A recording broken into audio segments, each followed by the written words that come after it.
He stormed into her office, eyes blazing, jaw clenched. You used me, he said, voice like gravel. She leaned back in her chair, calm as ice.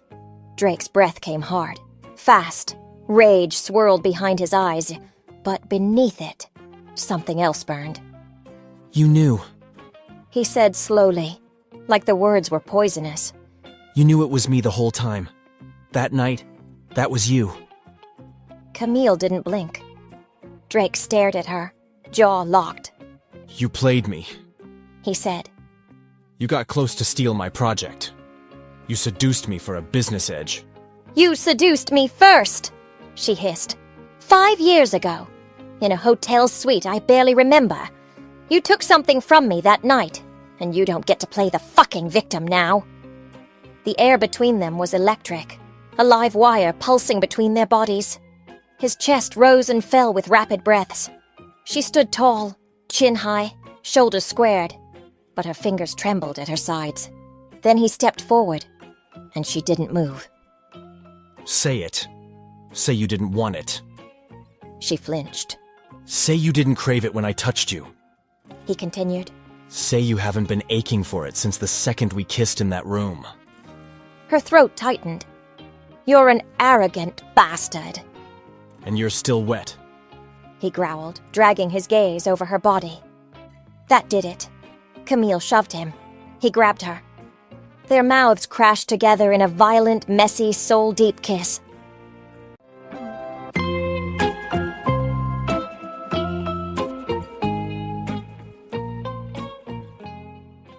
Heart's audio library presents Signed in Lust, Sealed in Love, a novel by Honey Hearts.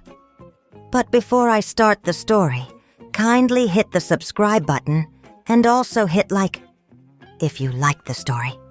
Thank you. Part 1. Camille Thatcher didn't do parties. She didn't drink. Didn't flirt. Didn't dance in body-clinging dresses or wear heels that made her ankles ache. She was the quiet, church-devoted type. Disciplined, focused, and set on finishing her business management degree with top honors. But here she was, sitting at the corner booth of a dimly lit upscale bar, with neon lights flickering around her, nursing her best friend's half-full glass of vodka cranberry, while waiting for her to finish puking in the ladies' room. "Tessa, you owe me big for this," she muttered to herself, arms folded. She glanced around. The bar pulsed with music and flirtation. Bodies pressed together on the dance floor, shots clinking at tables, girls shrieking in laughter, guys circling like sharks. This wasn't her scene. Not even close. Camille only came because Tessa had begged her to. "One night won't kill you," she'd said. "You never do anything fun." She hadn't told her that she was tutoring orphans in the morning. She hadn't told her she was mentally exhausted from juggling academics and volunteer work. She especially hadn't told her that she was saving herself, completely, for a life she believed she was called to. One of service, quietness, and purity. She wasn't officially vowing yet, but her path was clear, or so she thought. A girl brushed past the booth, giggling, and dropped her wallet. Camille stood up immediately, grabbing it. "Hey, miss!" she called, hurrying after her. She barely noticed the stranger walking past the table as she stepped away. The woman who picked up the glass she thought was hers. Camille had no idea that when she returned to the booth and took a sip, it was a different drink entirely. A drink she should have never touched. Elsewhere in the bar, Drake Westbrook leaned against the edge of a private VIP booth, surrounded by college friends and empty bottles. The future heir to Westbrook architecture had the looks, the legacy, and a bored kind of charm. His girlfriend Aubrey had been whisked away by her friend Chloe, dancing in a flash of long legs and glitter heels. You sure this is safe? He asked, eyeing the small silver packet his friend Jake handed him. It's legal, bro. Jake shrugged. Says it boosts libido, but nothing harmful. One pill in your drink, one in hers, just enhances the experience. Drake rolled his eyes but checked the seal. It looked clean, certified. He had dropped one in his drink, one in Aubrey's. Only Aubrey never came back. Instead, Chloe dragged her away toward another group of girls by the far booth, annoyed by the drink in her hand. You can't bring that to the dance floor? Chloe scolded, grabbing it and setting it down on a random empty table, right on the same booth where Camille sat. And when she returned, she drank it. 10 minutes later, Camille's body felt strange. Her skin tingled. Her heart pounded in an unfamiliar rhythm. A heat was blooming deep in her belly, curling downward and igniting something primal she'd never felt before. Her fingers trembled. Her mouth felt dry. Her thighs clenched involuntarily. She stumbled from the booth, dizzy, confused. Everything too loud, too bright, too fast. She needed to get out. Now. Drake wasn't doing much better. His blood was racing. His hands flexed at his sides like they needed to touch. His vision blurred around the edges, every nerve in his body alert and electric. Where the hell was Aubrey?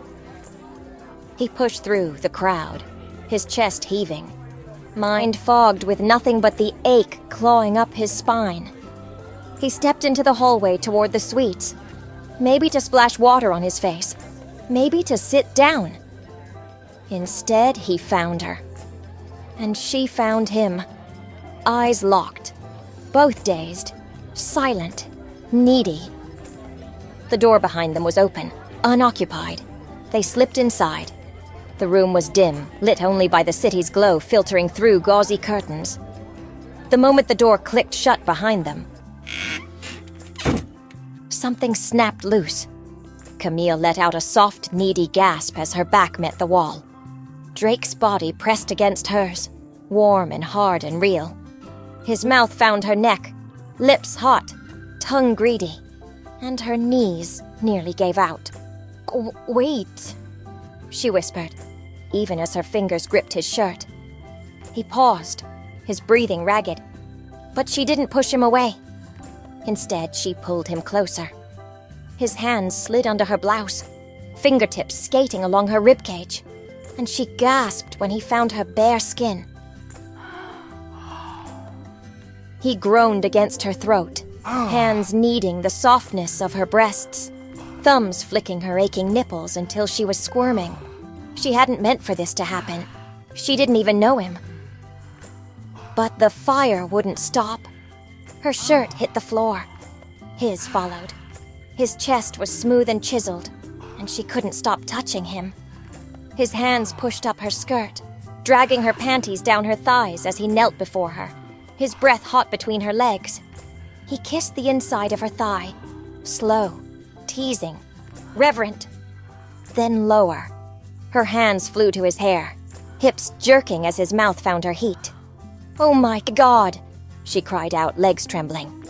He groaned against her, licking her with long, skillful strokes that had her whimpering in seconds. When he finally stood again, her arousal coated his lips, and his eyes were blazing. He lifted her, her legs wrapping around his waist instinctively, and laid her down on the bed. There was no hesitation as he pulled a condom from his wallet, tearing it open with shaking fingers. Camille's heart was pounding. She should stop this, but she didn't want to. Because when he pushed into her, deep, slow, stretching her for the first time, she cried out his name even though she didn't know it yet. Oh. Fuck, you're tight. He growled against her ear, bracing himself as she clenched around him. He moved carefully at first, his mouth on her jaw, her neck, her lips. She clung to him, moaning softly, hips rising to meet every thrust. He filled her completely, moved inside her like he belonged there, like he'd always belonged. The room echoed with the sound of skin on skin, soft cries, gasps, the desperate rhythm of two strangers chasing something they couldn't name. And when she came, shaking, breathless, broken open, he followed with a hoarse shout, burying his face into her neck like he needed her more than air. They collapsed together. No names, no words, just two trembling bodies and one unforgettable night.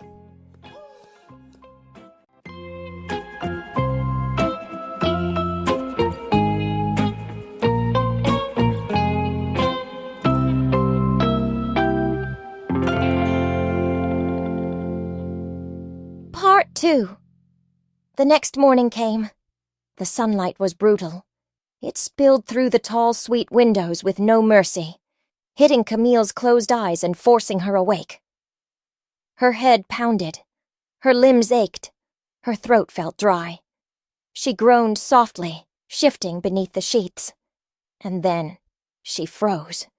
Her body was bare. Completely bare. She sat up in an instant, the crisp hotel linen sliding down her chest, and her breath caught in her throat. There was a man beside her, naked, asleep. She scrambled off the bed, panic rushing in like a tidal wave.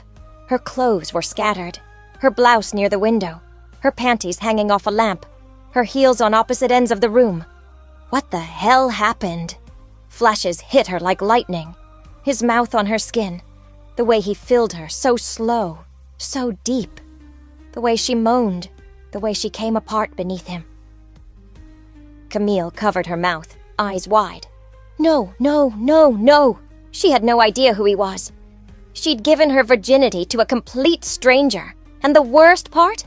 She wasn't even drunk. Not entirely. It wasn't the alcohol. It was whatever the hell was in that drink. She looked at him. He was beautiful, in the worst possible way. Toned chest, sharp jaw, tousled dark hair.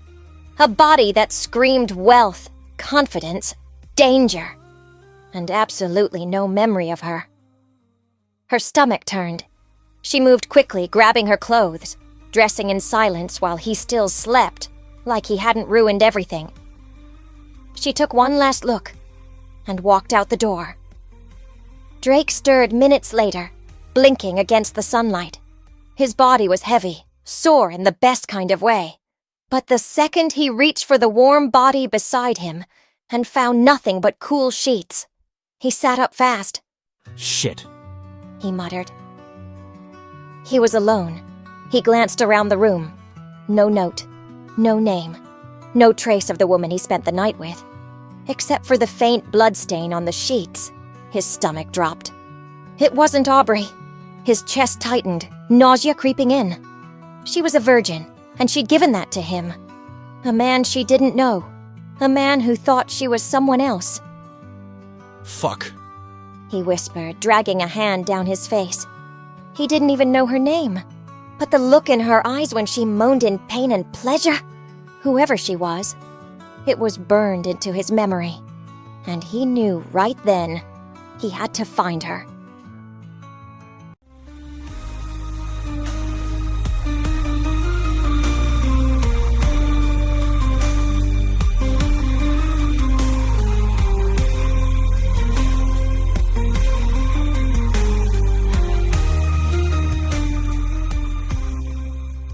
Part 3. 5 years later.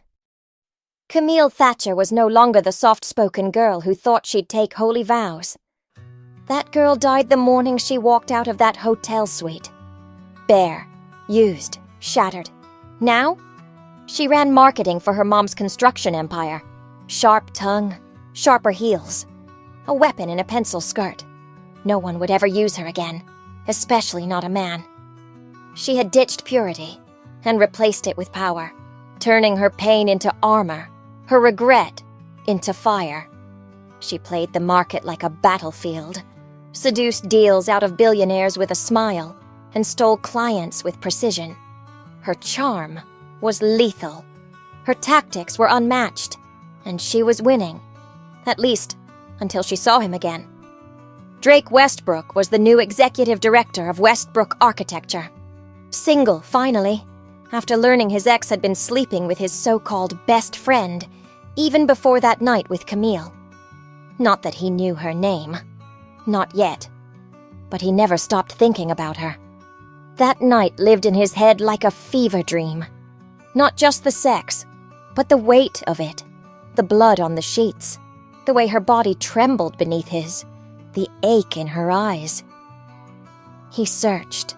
He hired people to trace hotel cameras, checked guest lists, even had techs pull shadowy screenshots from blurred CCTV.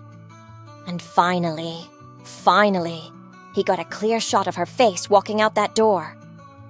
When he saw the same woman in a sleek gray dress walk into his building 5 years later for a partnership meeting, his heart damn near stopped.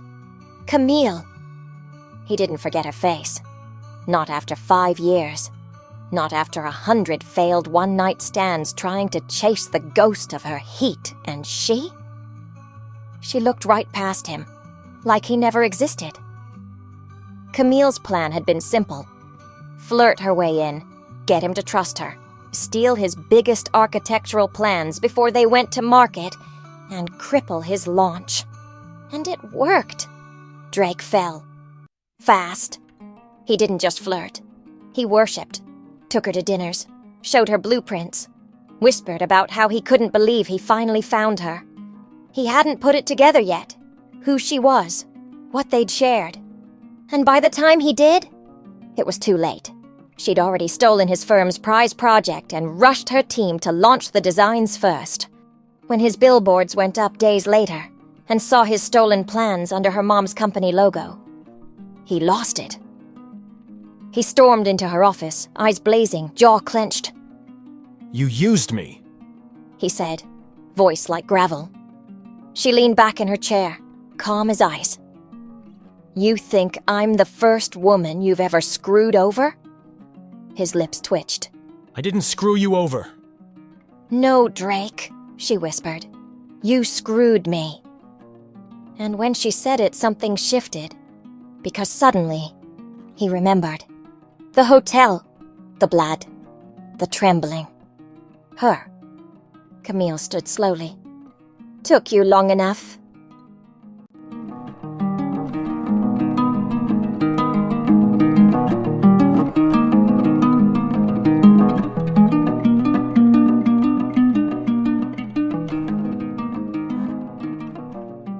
Part 4.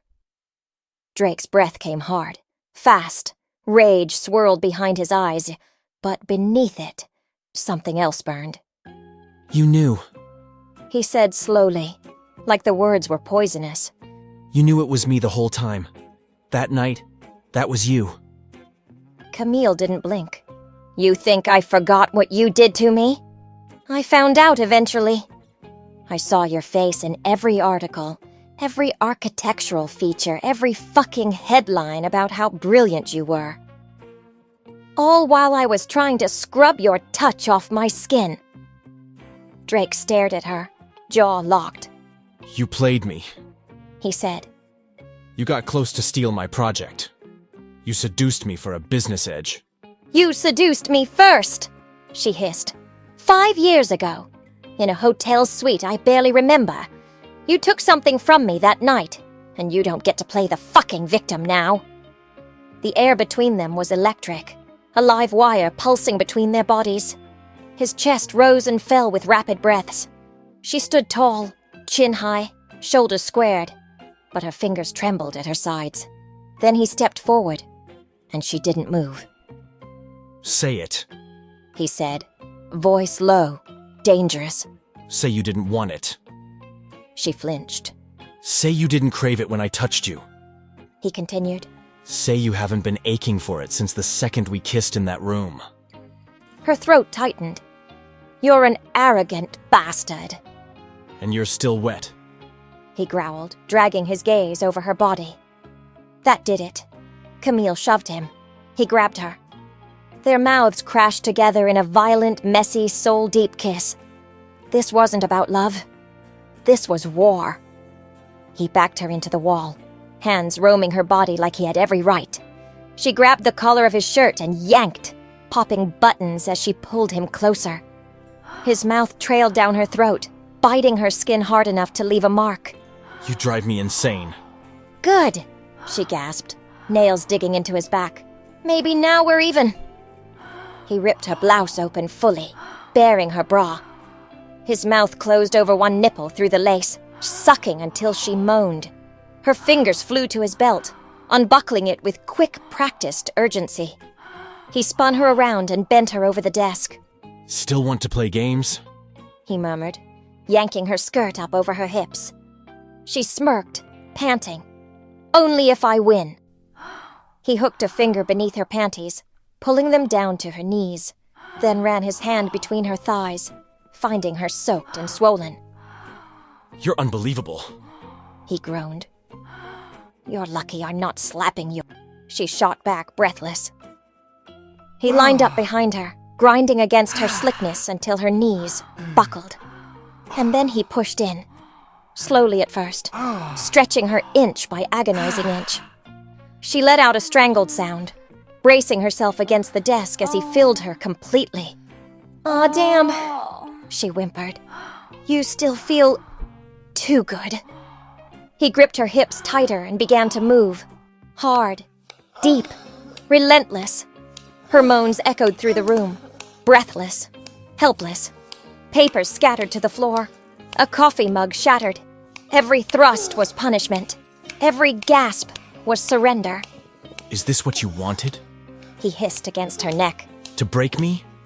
You think I'm not breaking too? She gasped. His pace faltered, just for a moment, before he drove deeper, harder, making her scream. The desk creaked with every movement, her body slamming into it over and over as he pounded into her, sweat dripping from his jaw onto her back. She reached behind, tangled her hand in his hair and pulled. His mouth was on her again, teeth dragging down her shoulder as he buried himself one final time and came with a deep, guttural growl that made her shiver. She followed seconds later, her body seizing around him in sharp, sweet waves of release. They collapsed on the floor, naked, spent, ruined. The silence was loud. Drake sat up first, dragging a hand through his messy hair. His chest still heaved, his jaw clenched tight. Camille stared at the ceiling, lips swollen, lashes wet. She'd meant to destroy him, but why did it feel like she'd just destroyed herself? He pulled on his slacks, not looking at her. You used me, he said flatly. And you took something from me without knowing, she whispered. So maybe now we're even. He turned, met her eyes. Don't lie to yourself, Camille. This, whatever this is, it's not over. She didn't answer, because deep down she knew he was right. Part 5. Camille barely had time to catch her breath after their violent reunion, when everything started unraveling. The call came just after midnight. Her mom had collapsed. She rushed to the hospital in the same dress she wore to a boardroom dinner hours earlier. Her heels clicked on white tile floors as she sprinted through the ICU. Her heart hammering against her ribs, harder than any deal had ever made it pound. Diagnosis: advanced heart disease. Silent, undetected, and possibly terminal. She'd known. For years. And she never told her. Camille sat in the sterile waiting room, hands trembling, mind fogged, while her mom lay unconscious behind glass. Then the final blow came. Their chief finance officer arrived, pale and shaky, a folder of papers in hand. We've lost almost everything, he said gently. Your mom sold off over 70% of the company's shares to keep the business afloat. Assets are mortgaged. The bank's pulling out. Camille shook her head. That can't be right, Unfortunately, it is. he said. And there's more. He handed her a list of the new majority shareholders. Her eyes stopped on one name: Drake Westbrook. The room spun. She stormed into his office the next morning like a wildfire. You planned this, she yelled, her voice sharp and wild. You bought us out, piece by piece, while pretending to give a damn. Drake was calm, infuriatingly so, seated behind his desk like a king on his throne. I told you, he said. I don't lose. You didn't just win, Drake. You annihilated my legacy. My mom's pride. My family. He stood slowly. Don't pretend you're clean in this war, Camille. You came after me first. I was defending what was mine, Then consider this. he said, voice cold. Me doing the same? Her chest rose and fell rapidly. You're a monster, Maybe. he said. But I'm the monster who's about to save your mom's life. She blinked, caught off guard. What? I've already cleared her hospital debt. Drake said, walking around the desk, voice lowering. Her treatment's now under one of my subsidiaries. Private doctors. No cost. Camille's knees nearly gave out. Why would you? He looked her dead in the eyes. Because I want you, Camille. She flinched. This isn't love. This is control, No. he said. It's negotiation. She didn't speak. I'll give you back the properties under your name. He continued. I'll restructure the board. I'll return your mom's position in honor. Your people, protected, but in exchange, He stepped closer. you marry me. Silence dropped between them like thunder. Her throat went dry. You're not serious. I've never been more. Her lip trembled and she turned away. You hate me, I don't know what the hell I feel when it comes to you, he admitted. but I know I can't stop wanting you, and I don't want you out of my life. Not again. She faced him slowly, eyes glassy. You want revenge, I wanted revenge. he corrected. Now I want you, in my house, in my bed, wearing my name. And if I say no, I'll still save your mom, he said quietly. but the rest stays mine. They were married in a silent civil ceremony the following week. No flowers, no friends. Just 2 rings, 2 vows, and the strangest ache in Camille's chest. She told herself it was a transaction, nothing more. But it didn't feel that way when he slid the band on her finger with shaking hands. It didn't feel like business when he brushed his lips against hers in front of the judge. And her whole body betrayed her with a soft gasp. And it definitely didn't feel like a deal when he whispered, You're mine now. against her mouth.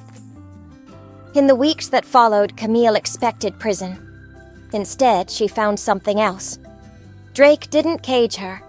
He walked beside her, watched her work, respected her mind, argued with her like an equal, held her when she broke down after visiting her mom, shielded her when a competitor leaked false news to the press about her being a traitor. And when she asked about the employees, he fired. She found out he had relocated them, safely, to better-paying jobs under his other companies. She watched him. She learned him.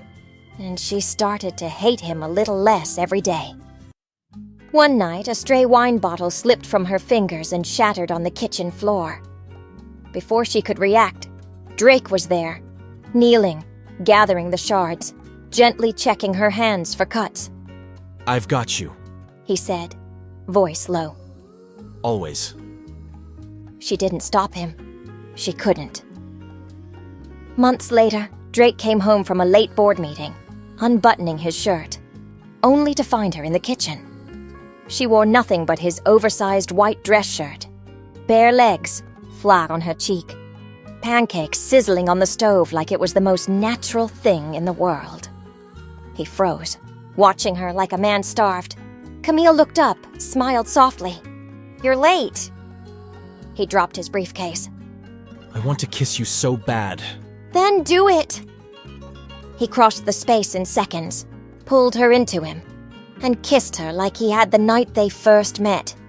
Hungry, unfiltered, honest, Marrying you was supposed to be revenge.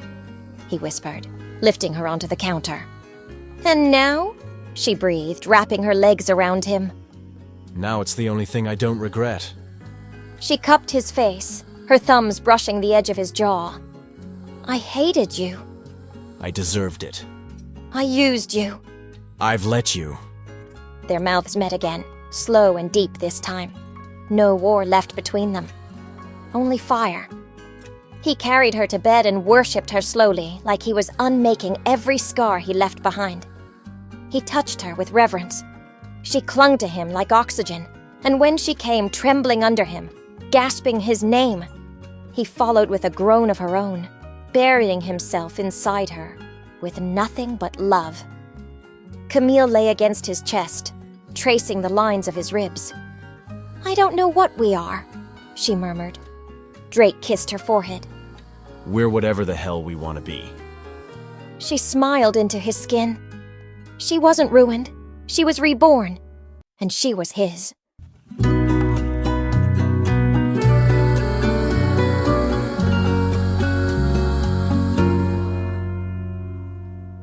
Epilogue. 2 years later. Newport Beach, California.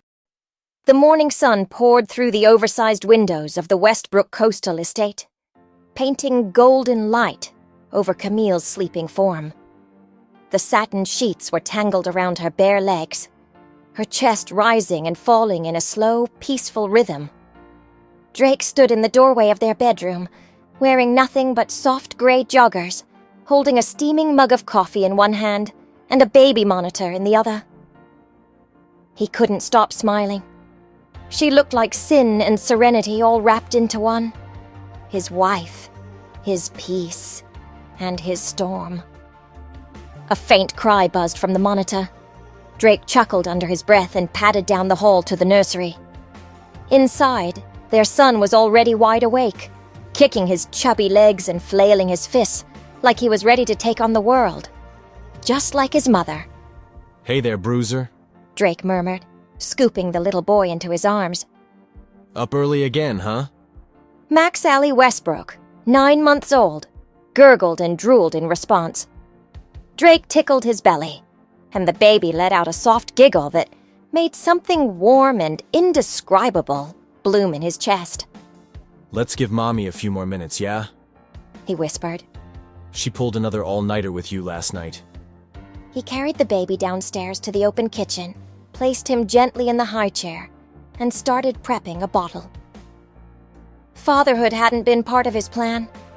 Neither had falling in love with the one woman who once swore she'd ruin him. But God, he wouldn't trade any of it for the world. By the time Camille appeared, barefoot and tousled in one of Drake's old college tees, her husband had a warm bottle in one hand and a plate of banana pancakes waiting for her. "You're disgusting," she said, grinning sleepily. "You know that?" He leaned against the counter, eyes sweeping over her lazily. Why? Because I made you breakfast? "Because you're too good at this whole domestic daddy thing. It's annoying." Don't act like you didn't marry me for the pancakes. She stole a strip of bacon off the plate and kissed his cheek. "I married you to save my mom. I stayed married to you because your abs wouldn't leave me alone."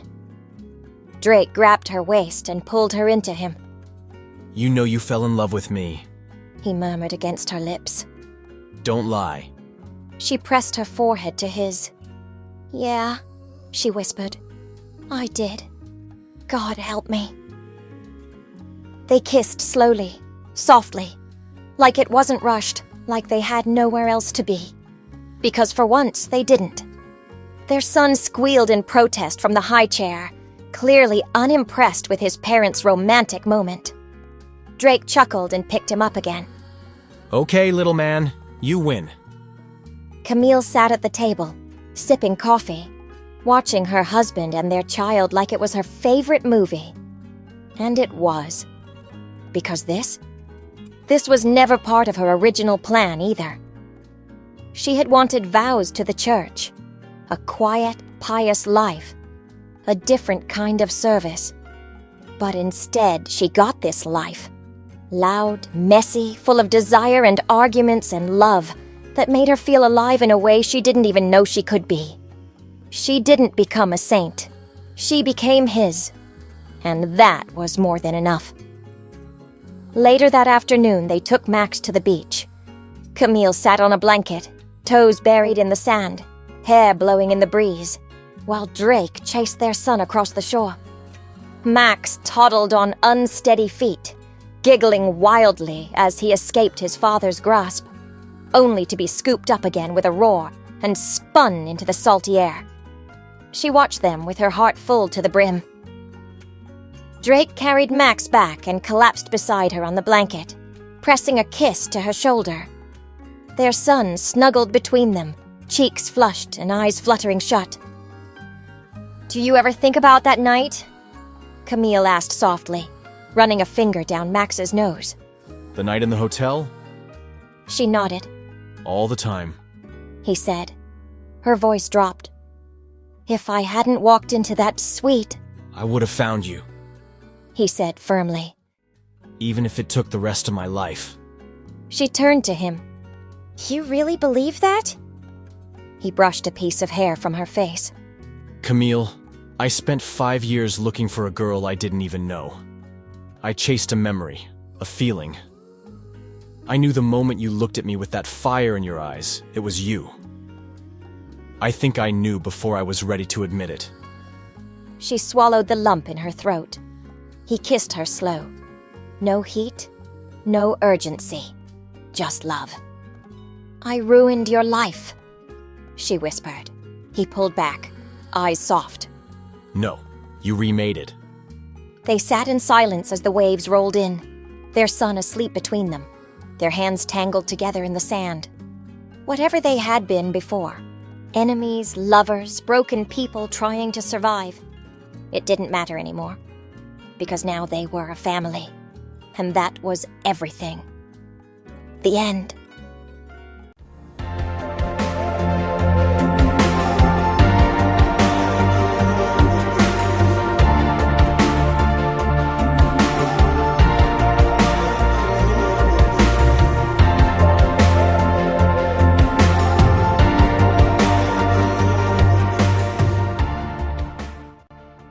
Thanks for listening. And again, please don't forget to hit the subscribe button and hit like if you liked the story.